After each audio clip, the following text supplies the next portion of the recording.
Welcome back to the Explainer.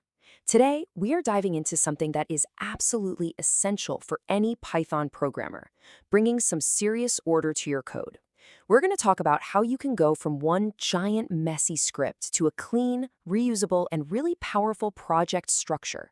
All right, let's get into it. Does this look familiar? I think we've all been there. You start off with a nice, simple script. It works. So you add a cool new feature, and then another one. And pretty soon, your once beautiful little script has turned into this, a monster file. It's hard to read, it's a total nightmare to debug, and if you want to reuse a piece of it, yeah, good luck untangling that. And you're just sitting there staring at the screen thinking, come on, there has to be a better way than this, right? Well, you are absolutely right, and Python, of course, has a beautifully simple solution for this exact problem. Say hello to the module. In Python, a module is just a file with a .py extension that has Python code in it. That's it. It's that simple. By splitting your program into different modules, you're basically creating a set of logical, self-contained toolboxes. Each toolbox holds related functions and variables, all ready to be picked up and used whenever you need them. I mean, look at the difference here. It is night and day. On one side, you've got that single script, that big mess. It's tough to find anything, fixing one thing might break something totally unrelated, and reusing code is a pain. But on the other side, with a modular approach, everything is organized. It's easy to read, you can test little pieces by themselves, and here's the best part, you can reuse those modules in completely different projects. So, the big question is, how do we actually do it? Well, step one is incredibly easy. You just create your module. For this example, let's say we wrote some functions to calculate the Fibonacci series, and we saved them in a file called fibo.py. That's it. You've just made a module. Any Python file with definitions in it can be a module. Seriously, it's that easy. Okay, step two. You gotta bring those modules superpowers into your main program. To do that, you use the import statement. Just by typing import fibo, you're telling Python, hey, go find that fibo.py file. I want to use the tools you've got inside. Python then finds it and gets everything ready for you. And finally, step three is putting it to work. You get to use the functions. To call a function from your module, you just use the module's name, a dot, and then the function name. So we can call fibo.fib100 or fibo.fib2 of 100. Now notice we have to put fibo.in in front. And this is actually awesome because it creates what's called a namespace. It keeps things tidy and prevents any name collisions with other functions you might have. Now, there are a few different ways to import, so let's break them down.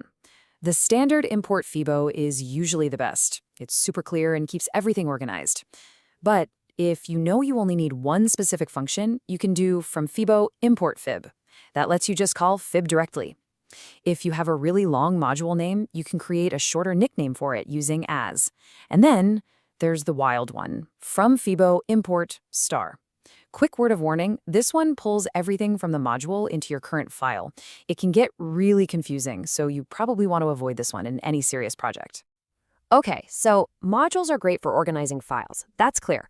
But what happens when your project starts to get really big? Like, what if you have dozens or even hundreds of different modules? You're not just going to dump them all in one giant folder, are you? No way. That would just be a different kind of chaos. For that, we need the next level of organization, the package. Here's a good way to think about it. If a module is a toolbox, then a package is the entire workshop, full of all your different toolboxes. Really, a package is just a directory that holds your modules. And it gets even better because packages can contain other packages, which we call sub-packages. This lets you create a really nice, deep, organized structure. For example, you could have a package called sound, and inside it, a sub-package called effects, and inside that, a module called echo. To get to it, you just use a dotted name that follows the path, kind of like a file path, sound.effects.echo. So what's the secret? What actually turns a regular old directory into a Python package? It's this one little file. You have to have a file named __init.py inside the directory. Now, this file can be completely empty. It doesn't need any code in it. But its presence is a signal to Python that says, hey, this isn't just a folder, this is a package. It's the magic key.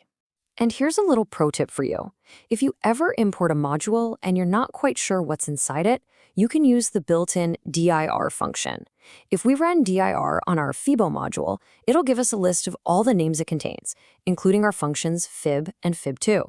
It's a fantastic little tool for peeking inside any module's toolbox. So why does all this matter so much?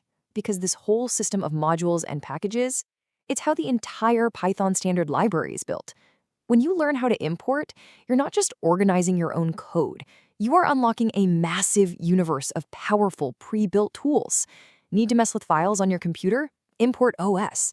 Need to do some complex math? Import mass, working with dates or JSON or even a database. Yep, there's a module for that. So there you have it. You now have the keys to write cleaner, more scalable, and way more powerful Python code. You can structure your own projects like a pro, and you can tap into this huge ecosystem of libraries that makes Python so incredible. The only question left is, with these new superpowers, what are you going to build?